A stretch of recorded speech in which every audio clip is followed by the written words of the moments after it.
সপ্তাহ 3 আগে যাচ্ছি বলে একটা ভিডিও শেয়ার করেছিলাম ইউটিউবে আপনাদের সাথে। নেতাজি ইন্টারন্যাশনাল এয়ারপোর্ট থেকে কথামৃত ভবন পর্যন্ত দেখিয়েছিলাম। ওখান থেকে ঠনঠনিয়া কালীবাড়ি হয়ে আমি ব্যাক করেছিলাম মহাত্মা গান্ধী মেট্রো দিয়ে গীতাঞ্জলি মেট্রো পর্যন্ত এসে বাড়ি ফিরে এসেছিলাম। আমি কথামৃত ভবনের নূতন মন্দির পর্যন্ত দেখিয়ে আমি চলে এসেছিলাম ঠনঠনিয়া কালীবাড়িতে। আজ দেখাবো কথামৃত ভবনের ভেতরে। প্রথমে ঢুকেই নূতন মন্দিরে রামকৃষ্ণদেব, সারদা মা এবং স্বামী বিবেকানন্দের ছবি প্রতিষ্ঠিত। কিন্তু এখানে আমার এই লেখাটি খুব অনেক দাগা দিয়েছে, খুব খারাপ লেগেছে।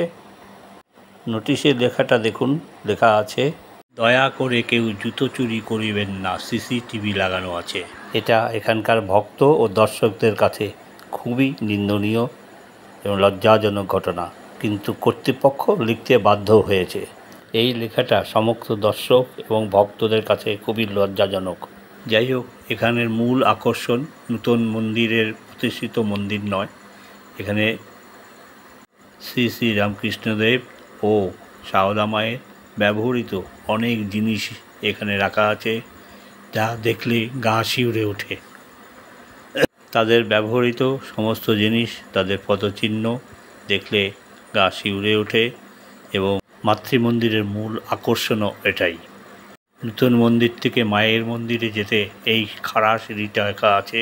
এই সিঁড়ি দিয়ে সারদা মাও যাতায়াত করতেন। পুরনো মন্দিরে মায়ের ব্যবহৃত ঠাকুরঘর এবং ঘর, সেখানেই তাদের সমস্ত জিনিসপত্র একটা একটা করে সাজিয়ে রেখেছে দর্শকদের দেখবার জন্য, এবং তার ঘর নিজেরাই খুলে ঢুকে এবং নিজেরাই আটকে দেওয়ার জন্য সেটাও দরজায় লেখা আছে। আর কি কি জিনিসপত্র এখানে রক্ষিত আছে সেটারও লিস্ট এখানটায় দেওয়া আছে, যেটা দেখানো হলো। একে একে দেখতে থাকুন তাদের ব্যবহৃত সব জিনিসপত্র কীরকমভাবে সংরক্ষিত করে রেখেছে। তাদের সমস্ত জিনিস বাক্সে সংরক্ষিত করে রেখেছে। পায়ের ছাপ, জুতো, মায়ের ঘট,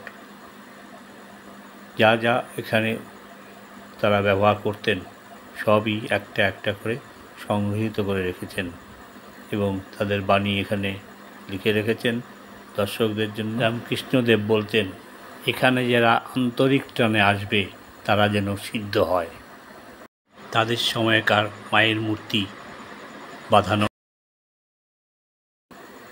এখানে একটা একটা করে সব রেখে দিয়েছে সাজিয়ে। এইখানটায় মায়ের ঘর, ভক্তেরা এখানে প্রণাম করে। সিঁড়ি দিয়ে সারদা মাও ওঠা নামা করতেন। এইভাবে তাদের ব্যবহৃত সমস্ত জিনিস সংরক্ষিত করে রেখেছে।